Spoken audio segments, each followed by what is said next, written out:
gentlemen, guests of honor, and a speaker, to the teaching staff of the Salamaki Elementary School, our loving and supportive parents, friends, my fellow home leaders, other guests, ladies and gentlemen, a blessed day to everyone.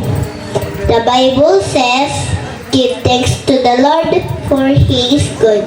Today is a very special day, and we thank God for helping us learn and grow in kindergarten. To our teachers, thank you for your patience, your smiles, and your love. You help us grow and believe in ourselves. To our parents, thank you for taking care of us, helping us with our homework, and encouraging support. We promise to always do our best. To our school leaders and stakeholders, thank you for providing us with a safe and happy place to learn. Because of you, our school feels like a second home.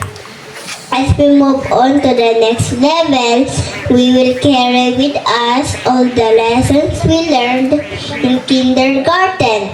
We will continue to learn, dream, and grow. Thank you for celebrating this special day with us. Congratulations to all of us.